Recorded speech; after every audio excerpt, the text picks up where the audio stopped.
Sir unmute చేయండి, unmute చేయండి. Unmute చేయండి.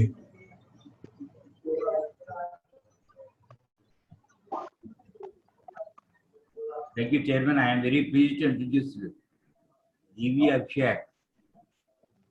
So I am at the outset, I am getting jealous about her qualification at the young age. C.A. G.V. Abhishek is a practicing chartered accountant in Chennai. She is a Bachelor of Commerce from Madras University, fellow member of the Institute of Chartered Accountants of India, and associate member of the Institute of Company Secretaries. And she is also a graduate in law, having passed her LLB examination with flying colors. She had secured All India 46th rank in the Chartered Accountancy and All India 26th rank in Company Secretaries. She has also got 4th rank in International Taxation Examination conducted by the UK. She has qualified in proficiency test for independent directors conducted by the Indian Institute of Corporate Affairs. G.V. Abhishek has completed her diploma in International Financial Reporting Standards with the Association of Chartered Certified Accountants of London, advanced diploma in International Taxation with the Chartered Institute of Taxation UK, and he has obtained a certification of International Tax Law and Transfer Pricing from Leiden University in Netherlands. She has also attended special sessionist Harvard University. G.V. Abhishek is the youngest professional and to reach this milestone. She did her articleship training with Ernst & Young in the Audit and Assurance Division. After qualifying as a chartered accountant, she continued to work with the Ernst & Young and in Audit and Assurance Division. C.A. Divya has audited and also extended and rendered services as a consultant for the listed companies, corporate, multinationals, public companies, private companies, and other forms of organization, including high net worth individuals. She was also selected to a team constituted with as a special task force to deal with the impact of Companies Act, which has also involved presentation and discussion at various MNCs. C.A. Divya is a prolific speaker, and she has addressed over 800 conferences, seminars, and workshops organized by the corporate forums, professional bodies, Chamber of Commerce, universities, and colleges. She has also co-authored a book of an income tax ready referencer, which is well accepted in the professional and academic circles. She has also held so many positions in the SIRC of ICA. She has been nominated as a Corporate Laws and Corporate Governance Committee for 2015-16, 2016-17, 2019-20, and 2021-22. She is also on International Taxation Committee for 2017-18. Not only this, she has held so many positions in so many organizations, other organizations. For example, this I am just reading only small examples only, not all things, because she Divya is the treasurer for the Inner Wheel Club of Madras Next Gen for the years 2015-16 and 2016-17, and she is the youngest ever president of the Inner Wheel of the Rotary Club of Madras Next Gen for the year 2018-19. Divya Abhishek is a distinction of being the first secretary of the Business Development and Trade Relations to the Honorary Council of Zambia in South India. She has been elected as the treasurer for the Federation of Indian Chamber of Commerce and Industry for the women for the year 2019-20 and for the year 2021. She was the co-chairperson of the Women Empowerment Committee constituted by the Hindustan Chamber of Commerce for the year 2015-16. She is the member of advisory committee in SSS Jain College, which focuses the interaction between the industry and the institution. She is a member of the board of the studies in the SDNB Vaishnav College, which focuses on structuring and curriculum and syllabus to be adopted by the college. She is a special invitee to the Career Counseling Committee meeting constituted by the Institute of Chartered Accountants of India. She is an elected mentor for FICCI membership cell to guide women entrepreneurs for all financial matters. Not only this, she's having so many hobbies like this. She is a member of the Madras Gymkhana Club, Madras Cricket Club. She is a member of Presidency Club, Cosmopolitan Club, Golf Club, Mailapur Club, Madras Race Club, and SVS Club. She is also represented in district tournaments for badminton. She is an avid table tennis player. She is a voracious reader and has established a book club for the women in Chennai. Not only this one, she is very passionate for the rural poor and upliftment of the especially girls' child. So, with this brief introduction, I am introducing CA Divya Abhishek to the webinar participants. Thank you, President, Chairman, for giving me opportunity. Thank you, Madam. Thank you, Vasudevamurthy garu. Now I request the speaker to take up the session. Thank you so much for the humbling introduction, Vasudevamurthy sir, respected Chairman Murli sir, Secretary Prashant sir, and past Chairman. It is my honor to be speaking today at the Visakhapatnam branch. It's always been a dream. Thank you for the opportunity to address the members of Visakhapatnam today. And without further ado, let's get started with the topic for today. The topic for today is extremely critical for the reason being, many of us feel, including myself, that accounting standards are not applicable for us. It's not applicable for small companies, for sole proprietors, or partnership firms. Whenever we hear the word accounting standard in days, we automatically gravitate and think it is only something that companies have to deal with. We do not have to worry. We are only filing the income tax return. We're only going to issue some certificates where we certify to the bank or the balance sheet.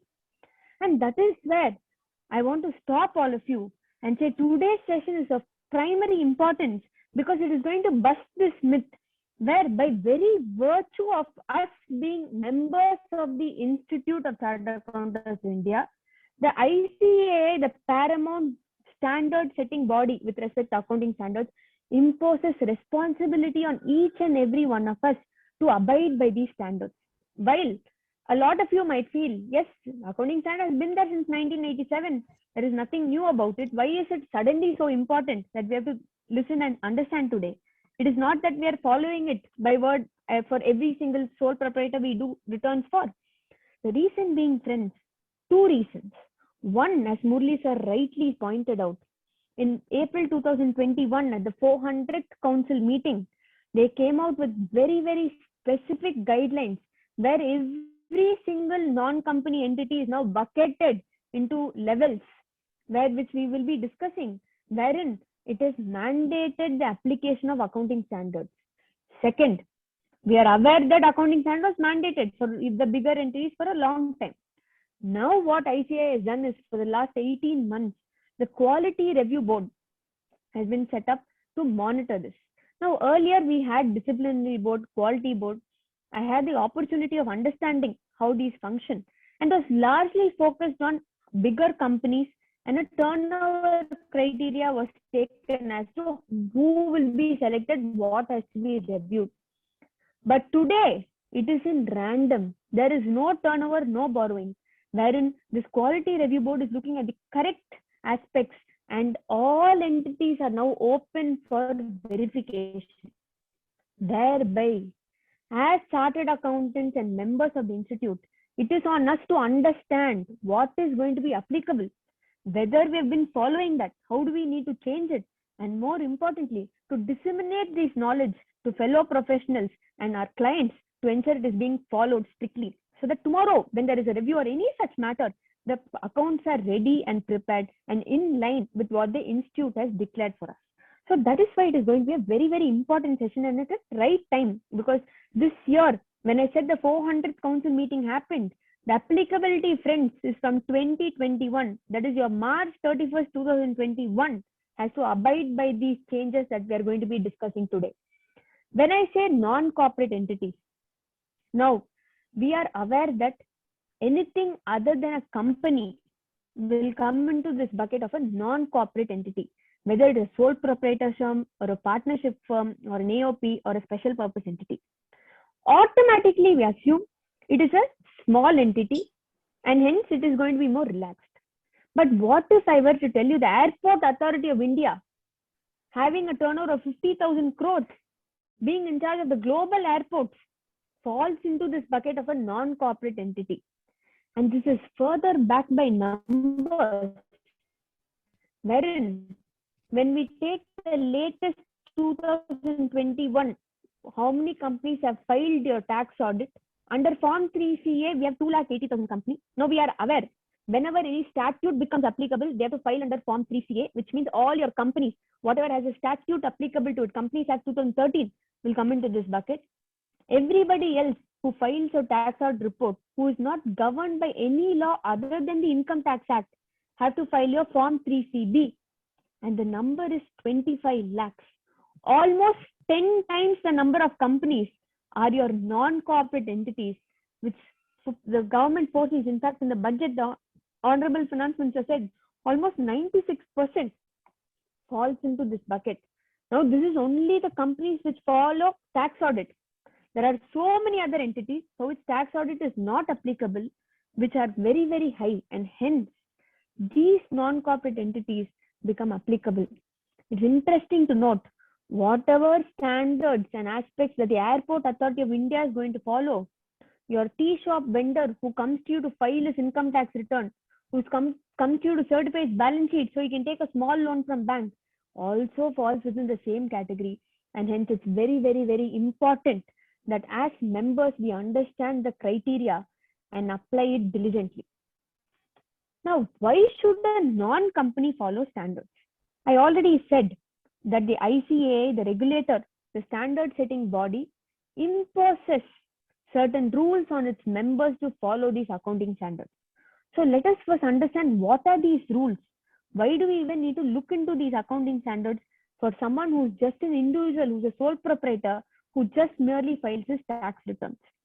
First and foremost, it is very, very clearly said, for anyone for whom tax audit is going to be applicable, you definitely have to mandatorily follow accounting standards when you conduct such audit.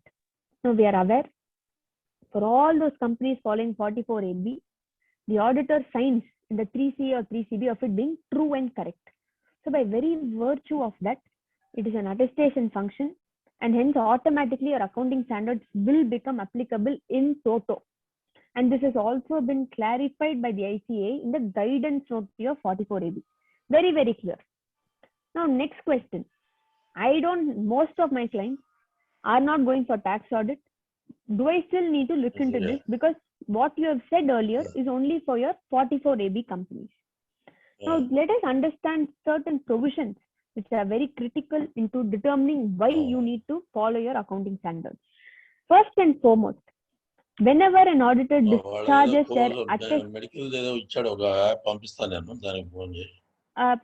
can I request a member to be on mute, please? Thank you. So whenever an auditor discharges his attest function, it will be the duty of the member of the institute to ensure that accounting standard is implemented in presentation of financial statements. So please note, whenever you as a chartered accountant needs to attest, sign any document, whether it is a certificate, whether it is a financial statement that just goes to the banker, you will have to ensure your accounting standards are followed. So you might have a sole proprietor who has a very, very simple return of income. But by very virtue of you giving this balance sheet to him, by signing it, where he submits either for your passport verification or for the banker or for any authority, the fact that you have attested it, you have to ensure that the accounting standards are being followed.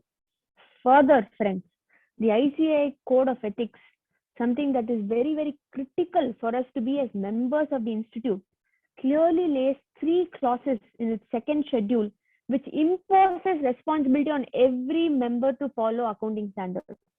There is clause 5, which says failure to disclose material fact will disqualify the member. Clause 6, material misstatements known to him, which are appearing in the financial statements and you do not disclose, you'll be disqualified.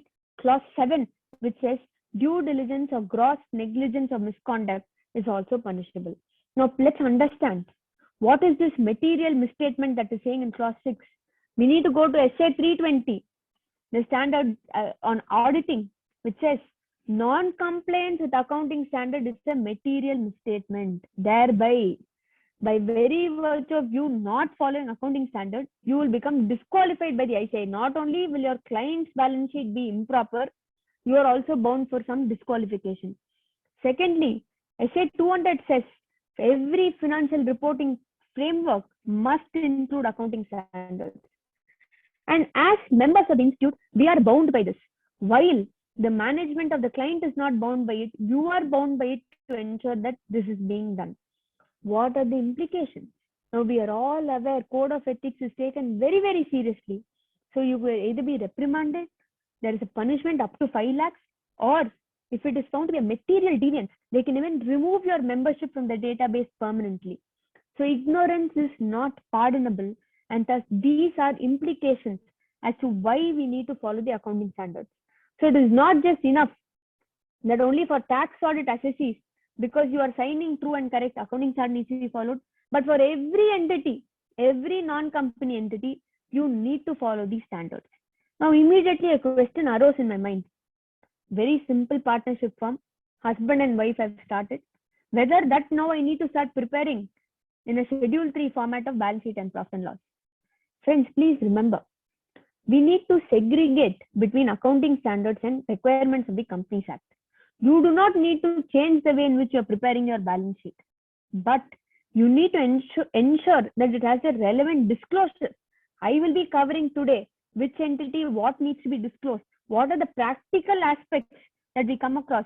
While all of us are well versed with the standards, a lot of us have issues in practically implementing them, which is what I'm going to focus on today to discuss in depth. And then we can have questions at the end of the session. So you can still continue preparing in your T format.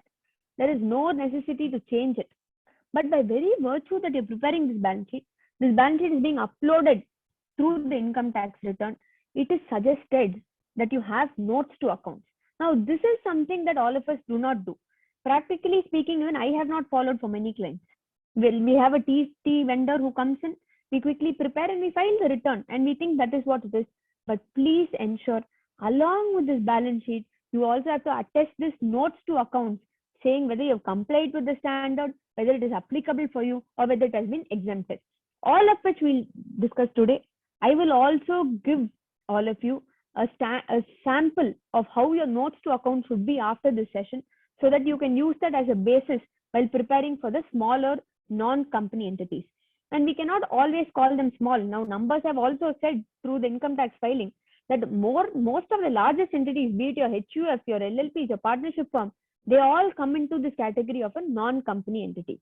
Now, as I already said, you can prepare a T-shaped balance sheet. There is no issue of preparing a Schedule 3 format, but you are still bound by accounting standards. And you have accounting standard 5, which specifically says what has to go into your profit and loss account. So you need to ensure when you prepare the P&L account, you need to distinguish between ordinary, extraordinary activities, what comes to prior period, and if there is any change in accounting estimate. So you do not have a specific format the Act has not given, but you still need to have substance over form and ensure that the standard has been followed. Another practical example, let us take a scenario where an individual enters into a joint development for a property. Whether he needs to follow AS? Answer is yes. There is no exemption, friends. Anyone in non-company has to automatically follow your accounting standards. Only some people are given some exemptions which we will cover. Whether an LLP comes into the accounting standard basis, the interpretation is all the accounting standards as issued by the ICAI will also apply to an LLP. So what we need to remember is the sole authority for ensuring the accounting standards are being adopted is the ICAI. The NAFRA is more of a regulatory authority to give any exceptional notifications. So let us take a scenario where tomorrow there's a devaluation of Indian currency and the government comes out and says, okay, I need to exercise and say that whatever devaluation because of this aspect can be capitalized. Now that is allowed by the NAFRA. But who creates the basis of the standard is still ICAI, which is why as members we need to be abreast with the changes.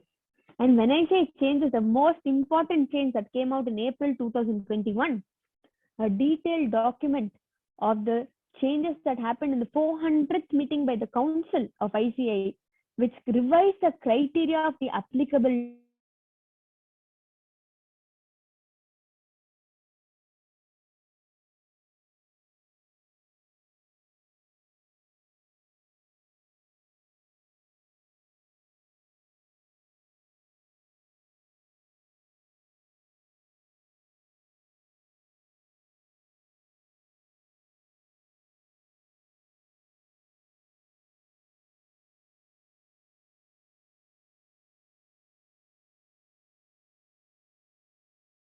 and it is very, very important that we remember what comes into which level. The first level is definitely going to be for larger companies. It is not going to affect too many of our clients, which has securities which are being listed or in the process of listing, banks, financial institutions, insurance companies, for which Ind AS will not be applicable because their net worth will be less than 250 crores, or any entity that undertakes commercial, industrial, or business activity with turnover more than 250 crores, borrowing more than 50 crores. Now, we are aware that earlier itself, this category was always into this bucket and it was following accounting standards. They've made some changes on the increase of the criteria. For earlier, it was 50 crores. Now it's become 250 crores, which means more entities are now being covered into the bucket of these level 4 entities. And earlier, the borrowings was 10 crores. Now it has been increased to 50 crores. The second level, of course, I'm sure all of you can read this. I will also share the PPT, but it is more of the criteria where 50 crore to 250 crore, borrowing 10 crore to 50 crore. Then level 3 will be 10 crore to 50 crore, 2 crore to 10 crore borrowing. The most critical is this residuary level that has come out, which is any entity, any non-corporate entity, turnover less than 10 crores, borrowing less than 2 crores, will form into level 4. Now, why this is important is, erstwhile we had only 3 levels, where we automatically assumed if it does not fall within the 3 levels, it is not seriously looked into. Now they have come out with very clear guidelines of this level 4, which means every single sole proprietor, every single partnership firm, LLP that is small that you audit will form into this level 4. And you have to ensure whatever we discussed today is strictly being adhered to. Now, when we see the word turnover, it automatically means that you do not need to include your other income. In my view, the GST is also not to be included because you're going to be taking credit and it goes through its own process. So it is strictly the turnover that you make that you need to consider for this criteria. And borrowings can be from anybody. It is not just bank borrowings. You might have third-party borrowings.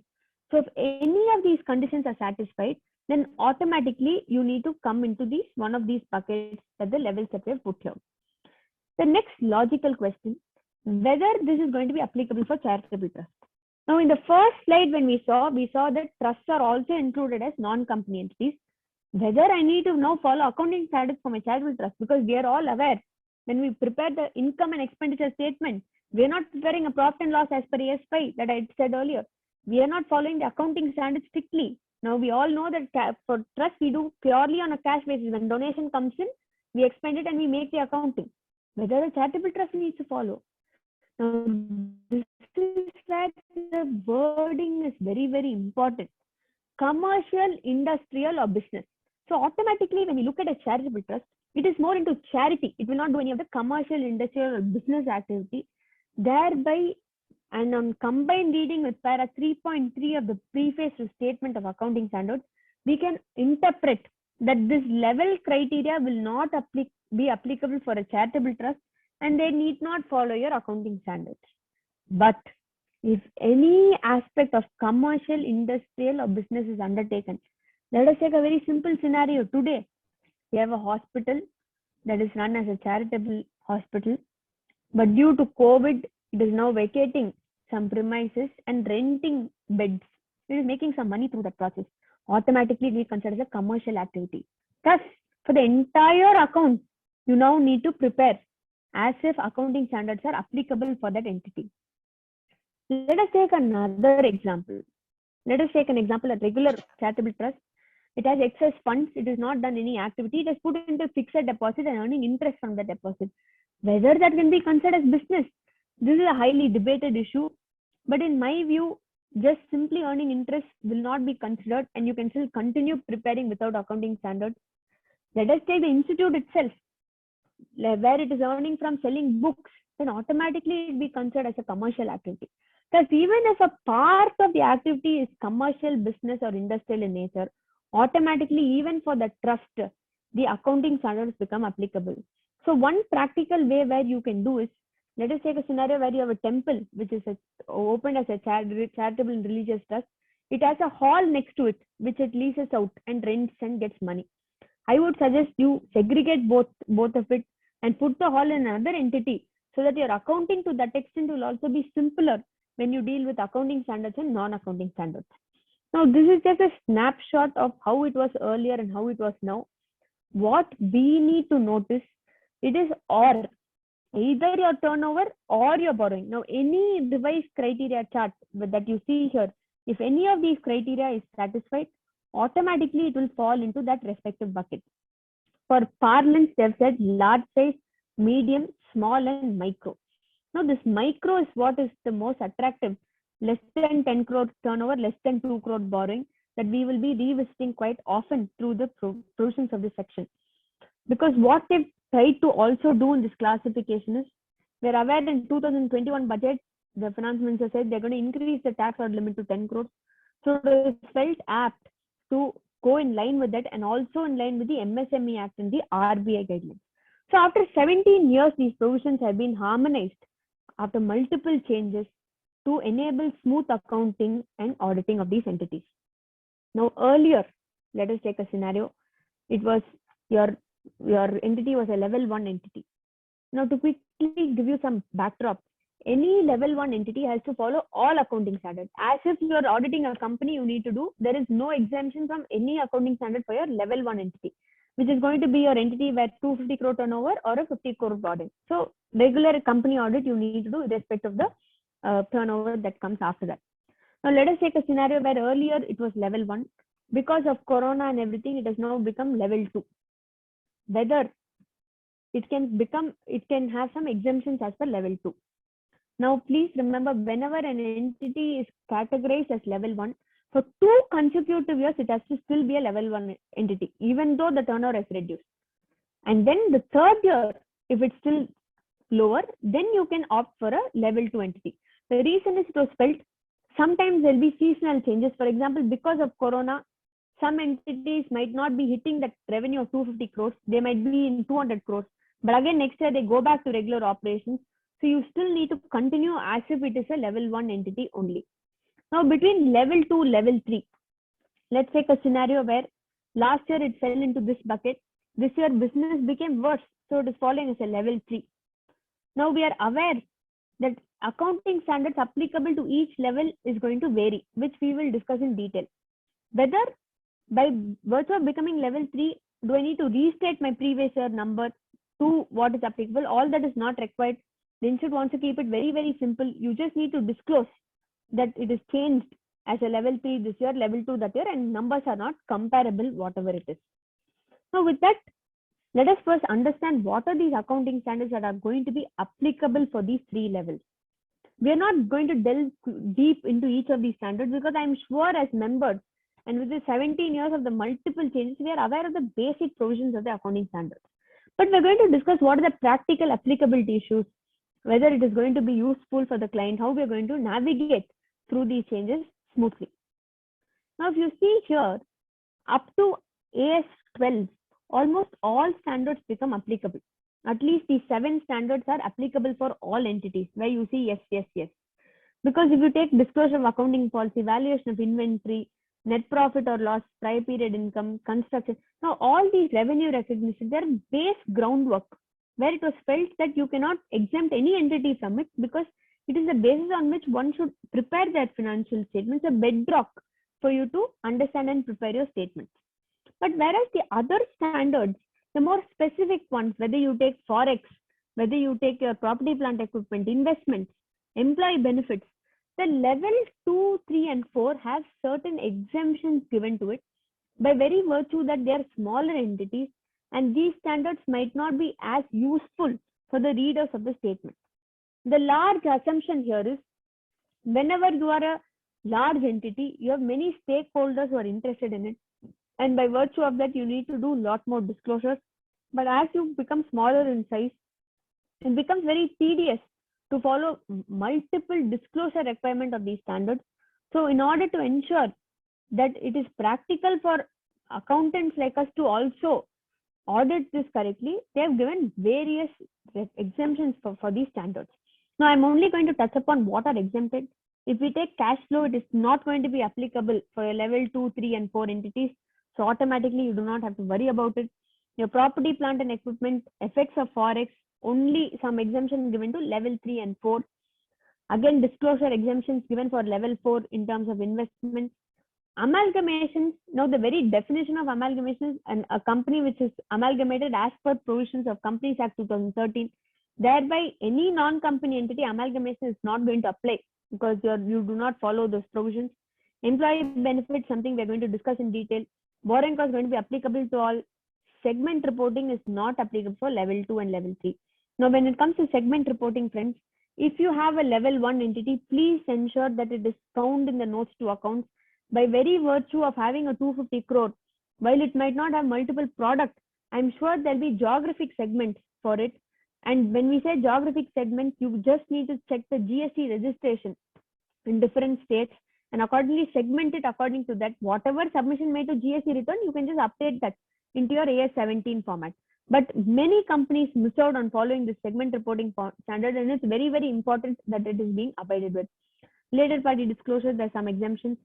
Earning per share is not going to be applicable at all. The reason is, when we are looking at non-company, there's no concept of share capital except for probably cooperative society. So that standard becomes irrelevant. Discontinuing operations, interim reporting, all that are very, very specific standards. So the institute has given certain exemptions to your level 2, 3, and 4 entities. Now the important aspects which we will quickly discuss now. The first question, now we are aware that your AS1 is going to be applicable for all entities, including the T vendor who is just filing his income tax return. Now we are aware that as professionals, be it doctors, even as chartered accountants, we use a cash system of accounting. Whenever we earn the cash, we include that as revenue and expend accordingly. Let's take a scenario where you paid only 11 months rent. We take only the 11 months rent. We don't do the provision for the 12th month. Now we are also aware that AS1 specifically has 3 fundamental base of accounting, which is going to be a going concern, consistency, and accrual. And by using a cash system, AS1 is not being followed by you're not doing an accrual base of accounting. Now, does this mean all these years you've done a mistake? You've not qualified to report for this because you've not followed AS1? The answer is no. Now, AS1 simply says that if the basic assumption, fundamental accounting assumption is not being followed, a mere disclosure to that effect is enough, unless the statute requires it. Now, we know for a fact that whatever is filing Form 3CB is only governed by the Income Tax Act. And in Income Tax Act, in 3CB itself, it allows you whether an option between mercantile or cash basis of accounting. So automatically, an auditor does not have to qualify. But what is important is how many of us are giving this disclosure in the notes to accounts, where you are saying that their company is following, the non-entity is following a cash system of accounting. So what I've written there is something that is indicative of what you need to give. This also forms part of your model financials, but it is important. Now we know that we are not following the AS1, but we also need to report correctly that it is not being followed. So by ensuring that you attach this notes to accounts, even with your own firm's audit, if you're following cash basis, please ensure that you follow the disclosure of accounting policy. In my view, this AS1 is a very, very strong provision because it is one of the accounting standards which requires you to disclose if it is not being followed, and not all of us are strictly following it. Let us take another typical example of AS1. Now your company, your non-company has changed the method of depreciation. Now, whether change in method of depreciation from SLM to WDV is a change in accounting policy or estimate. Now you might ask me, why is this relevant? It is relevant, my friends. Now, because of COVID, I noticed a lot of entities, sole proprietorship, partnership, trying to restructure their balance sheet in order to show a better healthy condition, a more better financial position. So at that point, I even had few clients who requested for a change in method. And now whether the questions that we have here, whether it is going to be a change in accounting policy or estimate, whether it has a retrospective treatment, And that is where being abreast with accounting standards becomes very, very important, because AS 10 revised in 2017 clearly said whenever there is a change in method of depreciation, it is only a change in estimate. And why is that significant? When there is only a change in estimate, you do not have to disclose it in AS1 as if it is a change in accounting policy. You do not have to give it retrospective treatment. Prospective treatment is enough. So that is the critical role that accounting standards play, which without us realizing, we're applying it in some form or the other. Now, what is important through the session? We apply it correctly, that is good. We also disclose it correctly to whatever disclosure is required. We have to mandatorily put the notes to accounts to everything that we do. As I already said, some exemptions are given for level 3 and level 4 because it was felt that these are smaller entities, so some disclosure requirements are given. While the principles of standards are applicable to all, there is no exemption in that. Only for disclosure. If you take AS11, you don't have to disclose the foreign currency management policy. If you are following impairment, you do not have to disclose the movement in loss in your notes to account. If you are following AS10, you do not have to show the gross carrying amount of fully depreciated plant and equipment or idle PPE, which otherwise is an encouraged disclosure. When we talk about AS10, there are some questions that practically come up.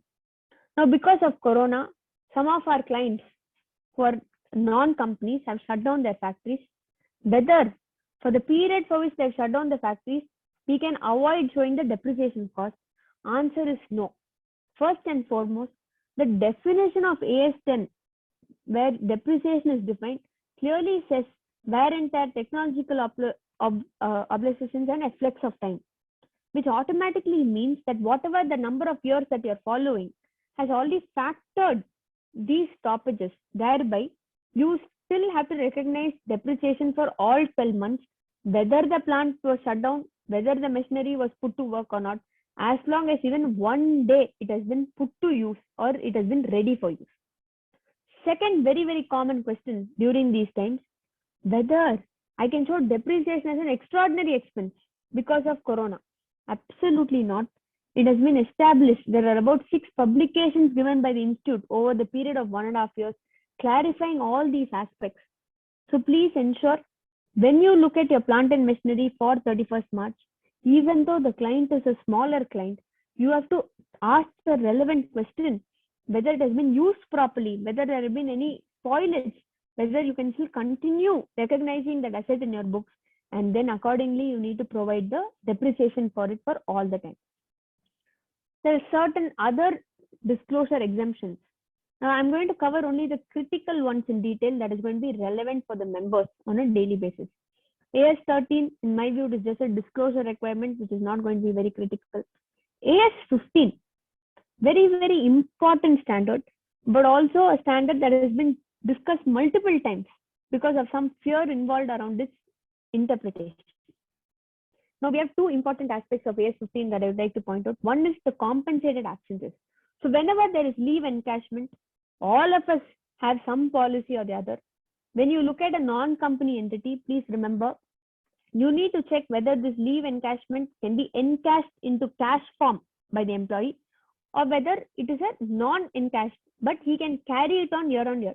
So this year 30 days, next year 30 days, he is not availed, he can carry on the 60 days for multiple years. Now, when the aspect of this carry forward comes, you need to specifically check whether they've obtained actual valuation. So do you mean to say a sole proprietor having 5 crore turnover, very small entity, he needs to go get actual valuation? Please wait, friends. Some exemptions are given. Now, whenever the sole proprietor is giving cash, wherever the leave encashment can be taken in cash form after 2 or 3 years, there is no exemption. He has to obtain this actual valuation. But for those entities which do not have this cash option, but only a carry forward of leave option, supposing it has less than 50 employees, then you do not have to obtain the actual valuation. All other entities have to mandatorily obtain actual valuation. The second aspect that we're going to discuss is post-employment benefits. Now, we are all aware there are 2 kinds. One is going to be a defined benefit plan, other is going to be a defined contribution plan. We know that your PF, ESI is going to be defined contribution. You do not have to do anything in that regard other than checking the challan. Because tomorrow if the employee leaves the organization, he has to go get the money from that respective authority.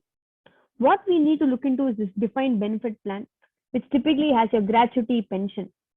And it is important that whenever you have a defined benefit plan, be it a gratuity, pension, VRS, whatever it is, you have to mandatorily get the actuarial valuation, not just for company, but for non-company entities also. The only exemption given is for entities with less than 50 employees. So you might have LLPs or partnership firms that have more than 50 employees. Please ensure they obtain the actuarial valuation. And in the event where they do not obtain, you have to qualify your audit report. You have to qualify the tax audit report to that effect in the other matters paragraph. Now, for level 4 entities, it is not applicable at all. It has come in the right direction because whenever a company earns less than 10 crores, it cannot go meet an engineer to get all these aspects. It cannot go to an actuary, spend that money. So it is completely exempt. For level 2 and level 3, you must check the applicability and accordingly do that. Now, let's take a scenario where a partnership firm takes a group policy from LIC. Payment is made directly by LIC. Do you need to get this actual valuation? Answer is yes. Please remember, friends, the concept of this is more, the LIC is more like a fund manager. Every year you contribute 1,000 rupees. Let's say you contribute for 5 years, it becomes 5,000 rupees. Add some interest, efflux of time, all that, 7,000 rupees the total value. Now your employee is quitting after 7 years. You need to pay him 8,000 rupees. The employee will come to you and get the difference of 1,000 rupees. So by very virtue of you still being liable for the end amount, to the extent you have not contributed to LIC, you have to ensure you get the actual valuation. It's very, very important that you ensure clients understand these provisions, especially clients have more than 50 employees, because it is mandatory for them to get this actual valuation done. Certain standards are going to be selectively applicable, which is going to be at 21, 23, 25, 27. Now, all these standards pertain to a joint venture, associated enterprise, consolidated statements. Naturally, as smaller entities, you are not going to enter into this very often. You do not have to present your interim statements. So more or less, these standards are not going to be applicable at all for the 4 levels that we're talking, except in that scenario where I said an individual enters into a joint venture, then automatically provisions of AS 23 joint venture will become applicable. As I already said, AS 1427 is going to be selective, so we're not going to discuss too much as the practical aspect of this is not very high. Interesting development for entities which have turnover less than 10 crores and borrowing less than 2 crores, only your current tax is going to be applicable. Deferred tax is not applicable. Now, this also means for every other entity, deferred tax become applicable. How many of us are ensuring smaller entities, non-company entities, whether we are calculating these provisions of deferred tax? Very, very important from now on to do that. Because as I already said, Institute is increasingly monitoring even the smaller entities. And more so, now that they've defined these levels, they've given the provisions, it is going to be on a tight string to ensure that it is being followed. Now, this is just a snapshot of how many accounting standards are going to be applicable, what is not applicable, just for your review and reference. Let us take a scenario where your accounting standards are not followed. What are the implications? As I said, you could be disqualified as a member of the institute if it's a very, very serious implication. There could be a penalty up to 5 lakhs. The quality review board might impose some restrictions. It might impose some penalty on the client also for not adhering to these provisions. Because end of the day, the responsibility to prepare these accounts is with the management of the non-company and not with the author. But by very fact that you won't certify any aspect of the company or the non-company, you become liable to this. Now, with that, we have covered what are the provisions that are going to be applicable in line with the accounting standards. Let us understand some practical audit issues. I've had a lot of clients asking me, can we create a lockdown asset? Whatever amount I spent during Corona, whether I can take that as a lockdown asset and capitalize it, because I could not generate any revenue. Unfortunately, Institute has categorically said all this is not going to be possible. This creative accounting of putting out losses is not possible. So please ensure there is no unnecessary capitalization of expenses because of the lockdown. Second, when it comes to inventory, As we are aware, inventory is going to be lower of cost or NRV, whichever is reduced. Now, because of Corona and the times we are in, you have to check with the client, however small or big, whether there's any obsolete stock, whether there's a reduction in recoverability, and more importantly, the functioning of it. Now, this year we might not be able to do the stock counts. So, what are the audit procedures we're going to devise? Because please remember, the responsibility on the auditor is still the same when it comes to inventory, not only for your accounting, but also when you file your income tax return under section 145A, you have ICDS provisions which will apply. So this is something that needs to be done. A common misunderstanding. Now I have not used my stock, it has been idle for 2 months. Whether I can include that as a fixed overhead and apportion it between my stocks, you cannot do that. Whatever idle capacity is abnormal in nature, it has to go in as an expense. You cannot capitalize these aspects as per the provisions of AS2. Going concern is definitely a very, very important question that you will need to ask. Now, automatically we think when we hear going concern, it is for bigger entities. Again, I want to tune your mind that every person, every account that you see as an auditor, you need to question the going concern. And what do you need to do? Now, you are not expected to forecast whether the entity will continue, but you need to get from the owner of the business, what is his plan? How is he going to survive? Whether he has enough cash flow position. Please get a representation, however small or big, from the client on this going concern. Because we're living in very, very uncertain times. And tomorrow, if something were to happen, God forbid, you should not be held accountable for not reporting it in your books when you complete it.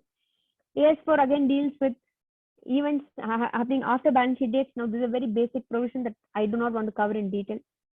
One aspect that we need to look out for when we close out the accounts of non-corporate entities is the cash flow management. Now, we are not going to prepare your cash flow statement. It is going to be exempt for level 2, 3, 4 entities. However, supposing your client has not honored a loan, then automatically he would have breached the debt covenants as per the loan agreement, which makes that loan a demand loan from a long-term loan. It can change the way in which you see the balance sheet, the fund flow position. This in turn might also affect your assumptions on going concern. So what you see is beautifully these accounting standards are intertwined with each other, where one implication can cause another domino effect in another standard. Now the fourth very common issue, and this is a question I have for all of you. Let us take a scenario where you are doing a partnership firm. We know how many partnership firms we audit or just do the accounts for. And the depreciation that you have to take, whether for partnership firm or sole proprietor, you can just use the income tax rate itself, because there is no Companies Act that is going to be applicable for it. There is no Schedule T that is going to be applicable for it. Now, please remember, largely as a thumb rule, you can take your income tax depreciation rates itself, which automatically negates your deferred tax computation also. But if there is any big asset that your client has purchased, if there's a very high value asset, you need to check with the client whether there's any basis on which the useful life has been arrived at. So we don't ask these questions. Whenever we get the accounts, the bank statement, we automatically put it into rates as per income tax itself. Now that is something that needs to stop, because AS10 very, very clearly says that the depreciation, the useful life has to be estimated on a systematic basis. So please check for exceptions like this, where a large asset is purchased, a huge investment is done, whether any chartered engineer certificate is there. Now, more likely, practically, we will not be able to get that. But an internal assessment has to be done by the client, and you need to get the basis for that depreciation in order to compute the same. Next question. Can we not expense depreciation during lockdown since asset is not going to be working? Now, the answer is absolutely no. As I already clarified, the minute even for 1 day the asset is put to use, you have to take depreciation. Whether the factory is functioning or not, you have to still recognize that expense. One reprieve that a lot of us can take into note, by very virtue that AS9 is going to be applicable for all non-company entities also. In the event where you have made a sale, your product has gone out of the factory, but you are not sure of the recovery, you are exempt by AS9 from recognizing the revenue.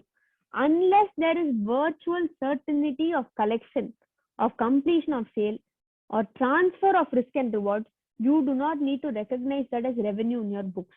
This is a significant standard. Now, if you follow the wordings of the standard and apply it to your clients, there might be some change. Just because you've got the money into your bank account, automatically you do not need to offer that to tax. It's also a good aspect for you to plan and inform your client to be aware. Now, if there's any event where they're not sure of collection, they're not sure of completion or transfer of risk, then you can halt that from creating a revenue and take it as a deferred revenue basis. Next common question when it comes to your borrowing cost. Now, we are aware that whatever interest that is paid on loan purchased for your fixed asset, you can capitalize that. Whether during lockdown period of 4 months when your asset is suspended from construction, whether you can capitalize, answer is no. The standard is very specific. Whenever activities on the asset is suspended, you cannot capitalize that interest cost. So please ensure for the period in which the work was suspended, you can corroborate it with the factory register and also with checking with the client. That interest you have to expense it in your profit and loss account for the year.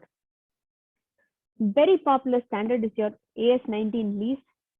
The only exemption given to smaller entities, non-company entities, has been with respect to disclosure. But the provisions of the standard is going to be applicable for all entities, whether individual, partnership, any entity, or even your cooperative society, it's going to be applicable. How many of us are following your straight lining basis? Now, whenever we have a rental agreement, very, very common, you can take 11 months rent for 5,000 rupees. Every year, there'll be a 5% increment. We read the agreement, we take that 5,000 rupees into 12 account and go. But what we do not follow is this AS19 lease straight lining of rent, which is very critical. If you have a lease agreement which indicates that your rental cost is going to increase or decrease, then you have to do something called as a straight lining. You have to factor that today and account for it. What do I mean? Let's take you have an agreement where during the period of Corona, you have a 6 months reduction of 5,000, and then the next 6 months it's 6,000.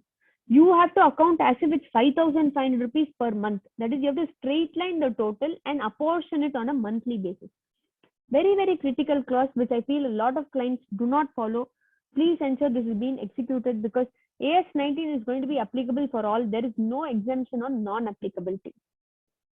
Deferred tax, of course, is going to be important. As I already said earlier, for your level 4 entities, you do not have to follow your deferred tax provision, which means only your income tax expense needs to be created.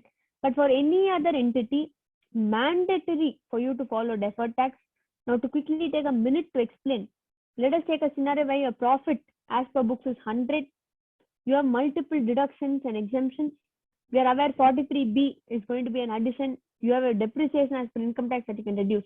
So whatever tax you pay is going to be different from the profit that you earn. So the difference of this is then covered as a deferred tax basis. That is in this scenario of example, we see there's a 40 rupees difference between the profit you show as per books and profit you show as per income tax, which automatically means you're going to be paying lesser tax because your taxable income is only 60. So the difference 40 is to be accounted as a deferred tax asset or a liability unless there's a permanent difference. Now, what is a permanent difference? Let us take a scenario where you have dividend which is exempt and that you will never have to pay tax on later. So it is going to be a permanent difference. So very simple concept, but we still notice a lot of clients not adhering to these provisions. So kindly ensure if you have any entity which does not come into our level 4 bucket, you have to recognize this deferred tax basis. And a common question that comes up, let's take the scenario. Your client has been making loss for multiple years. We are all aware this loss that is being made can be considered as a deferred tax asset because whenever the company earns profit, you can reverse it at that point of time. Whether what you need to check, as long I hear this answer very often, as long as it is a going concern basis, there is no issue. Because you know that in future it will be fine, you can create a deferred tax asset. I want to stop you there, friends.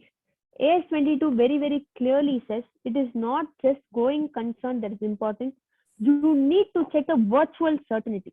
So whenever you create a deferred tax asset on the loss of a company, in the belief that future it will earn profits, you have to ensure there is virtual certainty. The client is 90% sure that profit will be earned. Some supportings you can get is projections from the client, industrial behavior. Now we know Uber, for the longest time it is earning loss, correct? So there's no virtual certainty that it is going to be profitable just because it is going concern. Just because it is being funded by private equity investors does not mean it is a healthy balance sheet. So these are some aspects that you need to check on a practical basis. Very famous standard when it comes to lockdown is going to be your impairment. Now, please remember, whenever you check impairment, definitely this year when you close your 31st March balance sheet, for any entity, be it company, non-company, impairment is going to be of paramount consideration and importance, because there are lots of impairment indicators already. Now, AS28 checks it as two, external and internal. And in external, the first point is going to be market change in legal, technological, or market interest rate. Internal is going to be obsolescence, performance of asset, and significant change. Now, without even looking at your client's balance sheet, you will note that these indicators are present.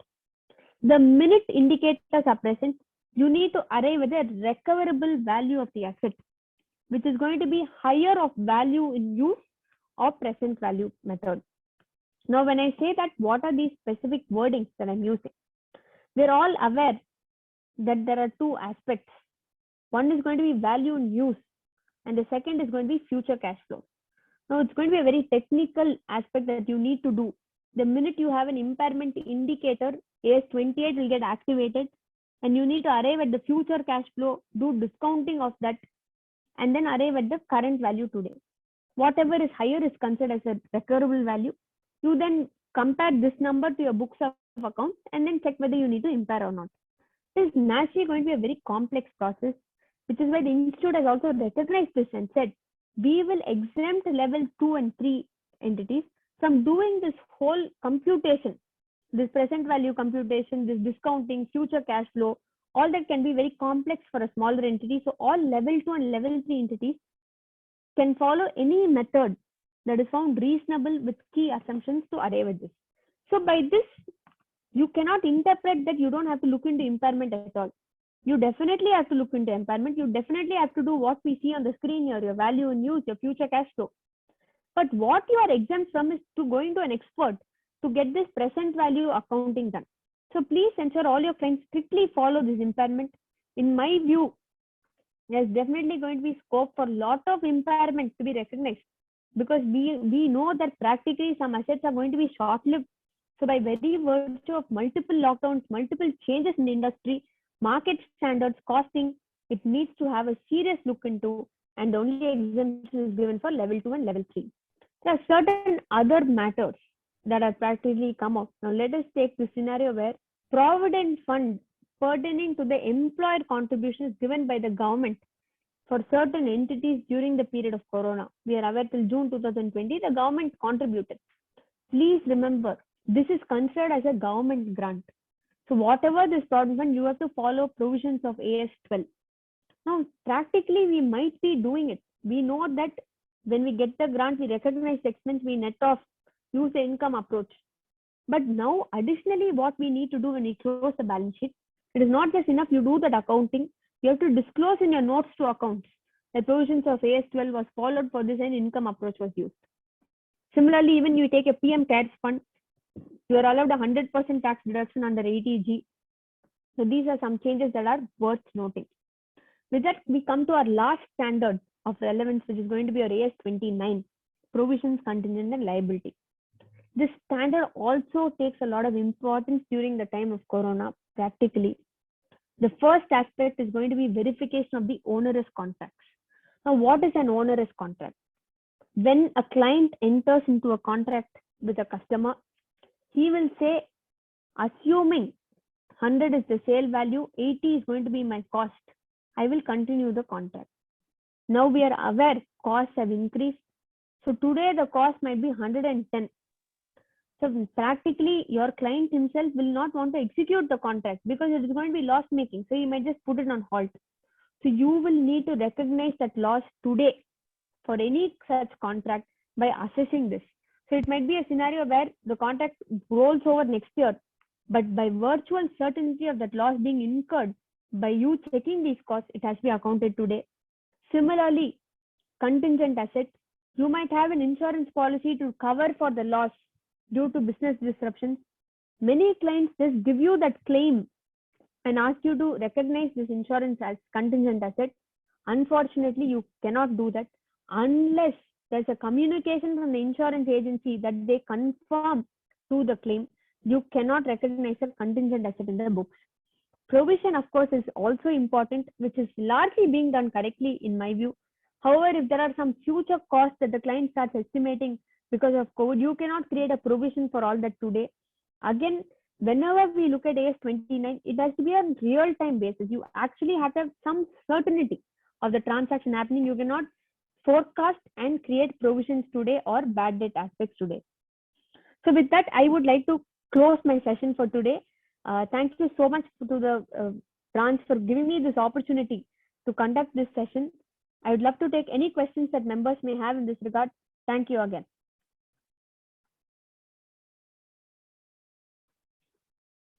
I think there is Thank one you very question. much, madam. Yeah. Yeah, one question in the chat box. Yeah. Please explain what is actual valuation regarding leave encashment balance sheet for disclosure purpose. So as I already said, sir, whenever we have AS 15 that becomes applicable, now typically actual valuation is mandated as per provisions of AS 15 for all those aspects which go beyond 12 months. So in the case of leave encashment, if the company has a policy where it allows you to accumulate the leave on a year-on-year basis and encash at a future date, that means today your liability should be the present value of what your employee might encash 4 years later, which is something that you cannot do yourself. So actual valuation is mandated in that respect.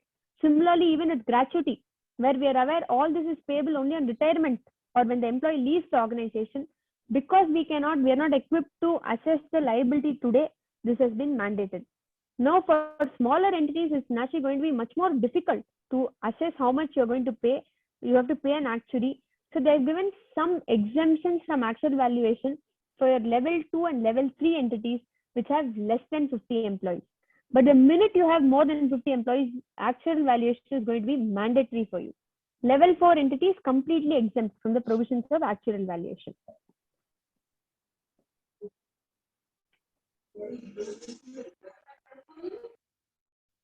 Madam. Members, unmute yourself and you can raise your question, please. Madam. Yes, sir. Recently, sustainability reporting has come. Is it not? Sustainability reporting. Yes, so sir. Now going concern, already it is there. What it makes difference with the sustainability report and the going concern aspect? So I think sustainability reporting is more from the corporate social responsibility angle, sir, where you have to have additional disclosure for larger companies.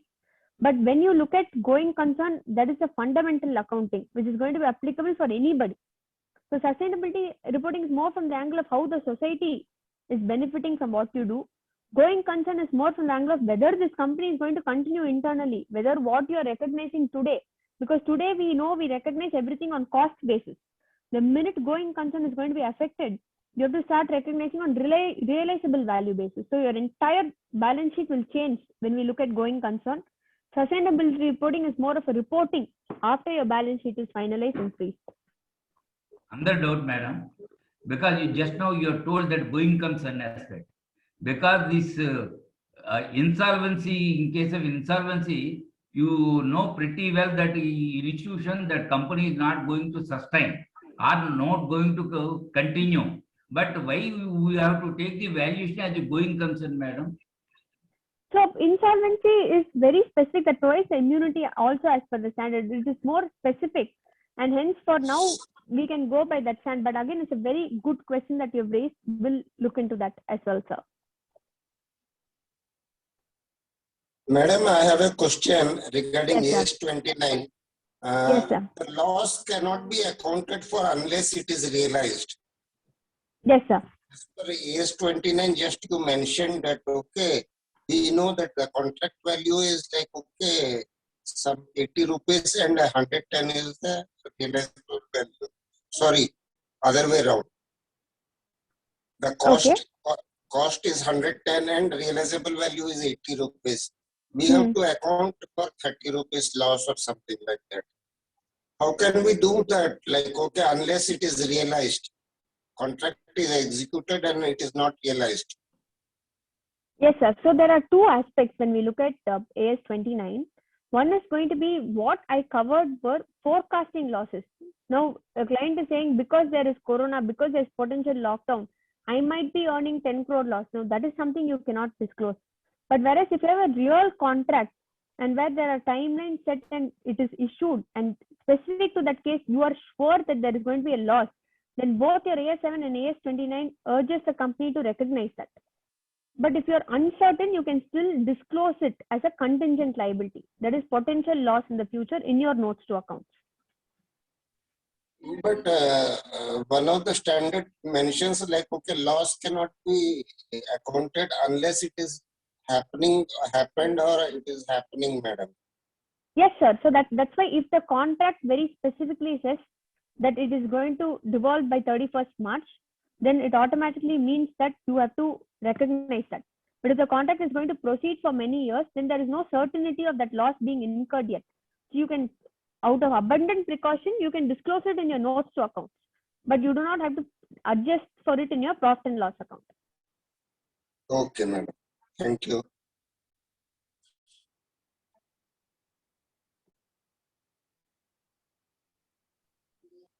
Any more queries, members? Unmute yourself.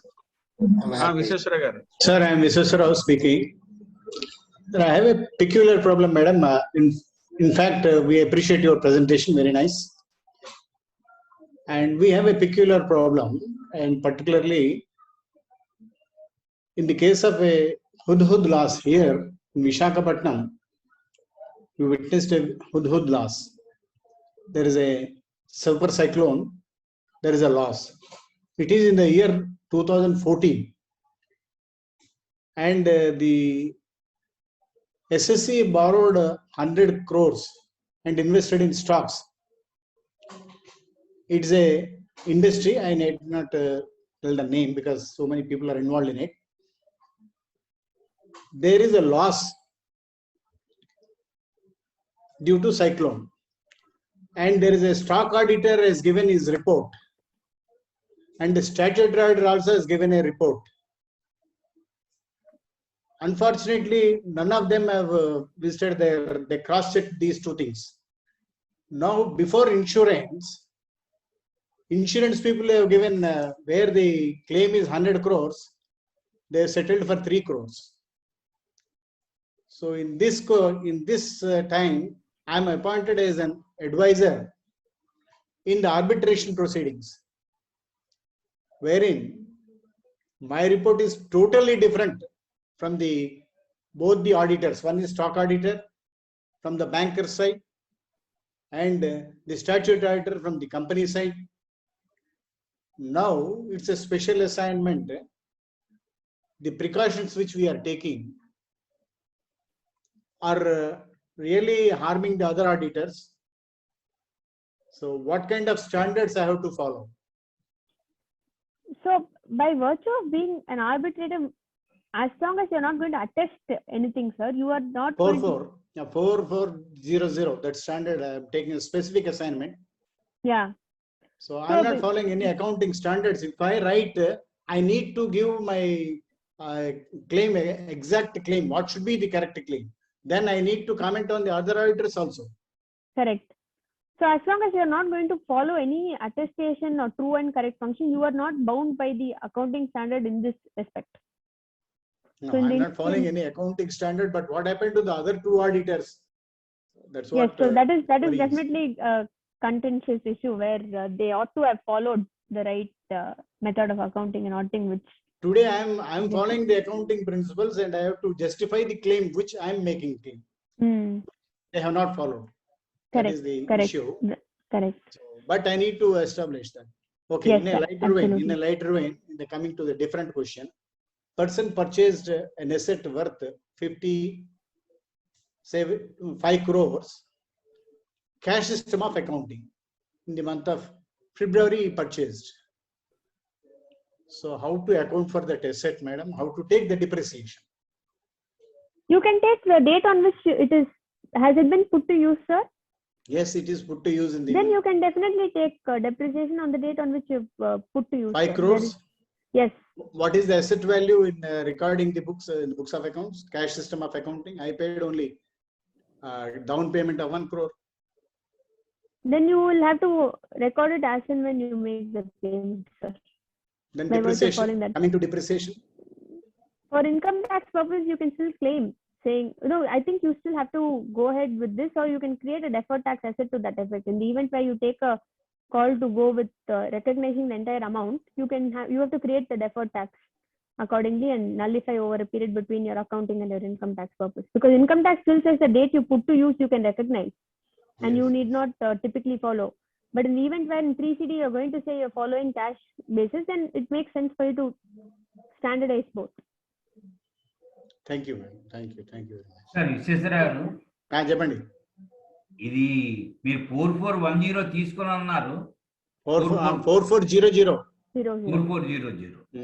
Standard 4400. Auditing standard. Auditing standard.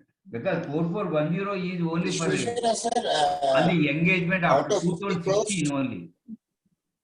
Yes. Vishweshwara, sir, out of 50 crores, you paid only 1 crore. It is a financial activity, financing activity, or what?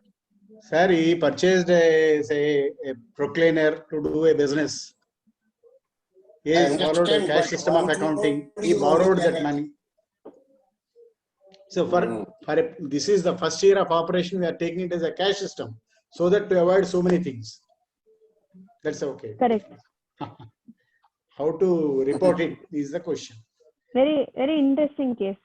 Okay. And coming to the formats, there are no standard formats that were suggested. Is it not? For the non-company Non-corporate entities. I'm talking about non-corporate. There is no specific no specific format. No. But I will share an indicative notes to accounts that we have, that I prepared for ease of use. So as long as we give the disclosures in any format, it is fine. There is no specific format required. There is no standard format. Yes. But the accounting standard one says, any statement that is financial statement prepared, it should give a true and fair view. What is true and fair view? Other accounting principles put together. I think we can format a reasonably good suggested format. Yes, sir. Absolutely. Already Institute has already given previously for non-corporate auditor, non-corporate bank borrowers and audits, a standard format they designed. Yes. I think we can follow that. Yes. Thank you. Thank you, madam. Good presentation. Thank you, sir. Thank you so much. Sir Muralikrishna. Say, any other member has any doubts, queries? Unmute yourself and you can pose your question.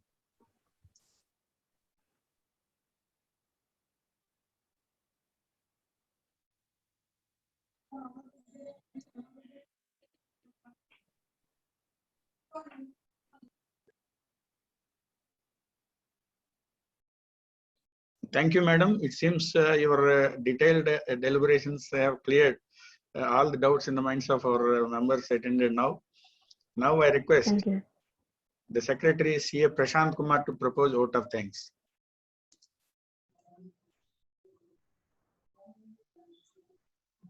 Respected Chairman, CA Muralikrishna Garu, today's technical speaker, CA Divya Abhishek, and senior members and other dignitaries, good evening to all.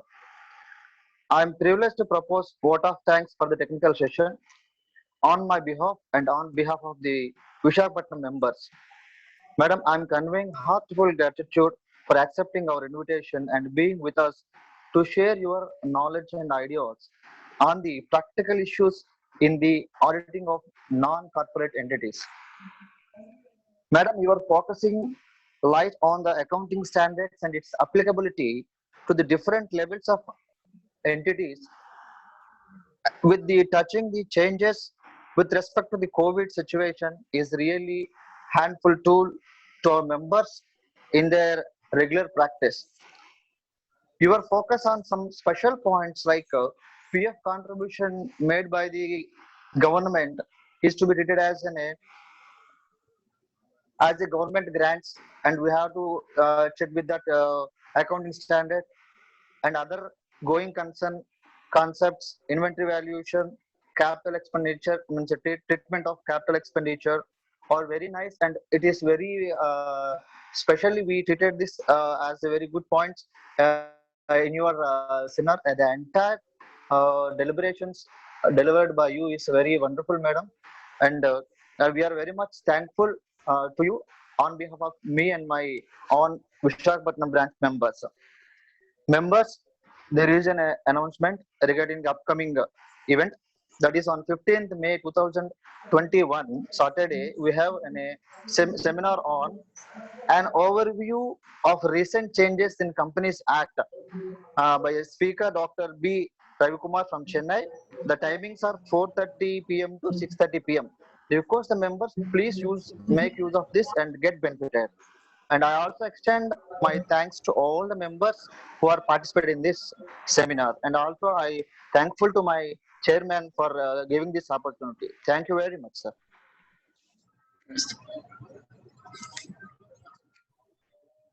Thank you very much, madam. Thanks a lot for your kind acceptance. Thank you, sir. Thank you so much. Thank you. Thank you all. Thank you.